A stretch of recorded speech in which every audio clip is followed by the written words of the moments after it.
Hey folks, it's Kai, your genderqueer relative here, and today I'm going to show you how to use an Aeropress to make just a single cup of very tasty coffee. Maybe you're isolated by yourself and you only want to drink one cup of coffee. Maybe you miss that espresso flavor. Maybe you just want something simple and straightforward, and that is something the Aeropress can do for you. Now first I'm going to boil some water.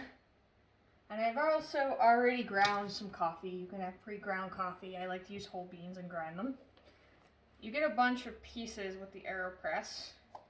Two of them are this plunger situation, which the way that I'm going to make it is to just line up the plunger here so that it's a seal, set it there, and then I'm going to take this scoop, which also comes with the Aeropress,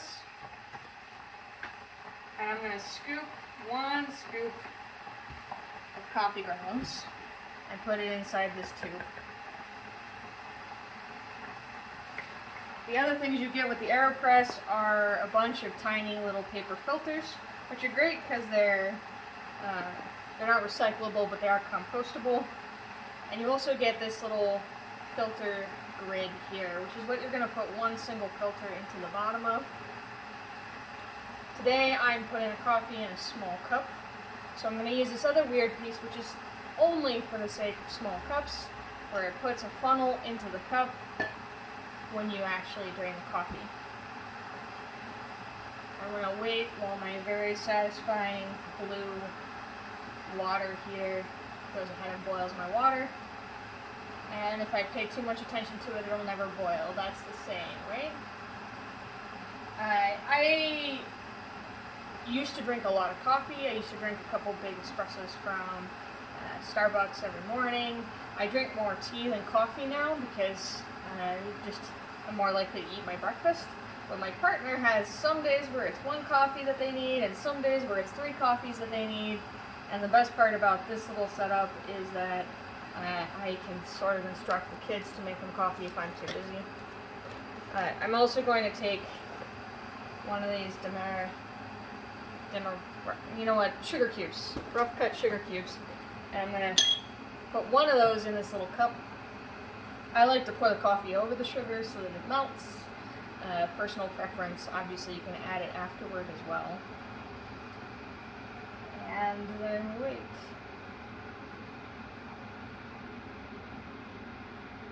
I could always cut out and come back to the water boiling, but as soon as I do that, the water will boil, and that seems like a waste of a perfectly good transition.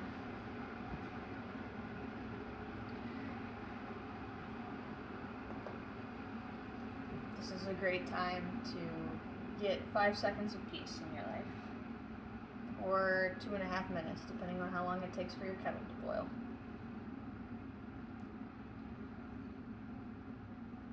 You can see that this glass kettle here lights up blue, and then it lights all the bubbles blue. It's very aesthetically pleasing. It's a nice thing to kind of zone out watching. And fortunately the light clicks off when it's done boiling, so at least the zone out time will only be as long as it takes for the water to boil. So then I will take this, carefully pour it into the cup. Excuse me, into the Aeropress tube, not the coffee cup. Now, because I'm using a small cup, I'm not going to top this off a second time to break the crust of the coffee. If I was using a larger cup, I would do that, but this cup is like just barely the right size to hold this amount of coffee. Now I'm going to let this sit for about 2 minutes, and while it sits, I will enjoy the delicious smell, and it smells like safety and home. And I named both of their eyes forever, and please don't go.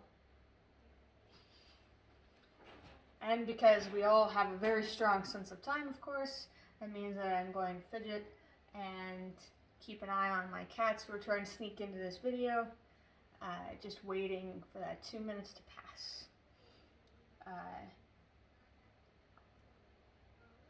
Yes, I probably could have scripted some waiting material, but I did not.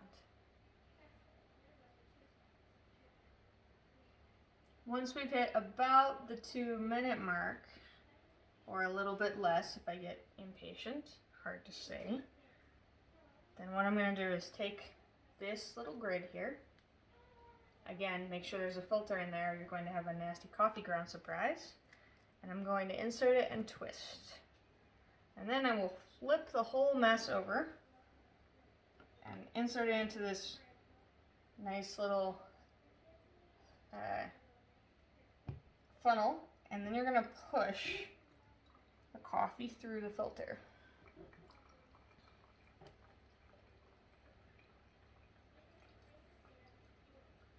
Be gentle, but not too gentle, because you're probably not going to hurt it, but you don't want to knock your cup over. You'll hear a very, or you won't, depending on the sound range that you're able to hear, but you'll hear a satisfying hissing noise at the end. Shake it off a little bit, take out the funnel. Now, key point here, do a quick rinse with cold water, and then take the filter off. You can leave this, I don't like to. You can just pop that disc right into your compost or wherever you're going to put it. Coffee grounds are great for tomato gardens in particular. Now you have this little cup of coffee, and I am going to add just a small splash of half and half, because that's how they like it. And I'm going to start with an impossibly long chopstick that's really designed for cooking. And behold, a delicious cup of coffee ready to order. Stay warm.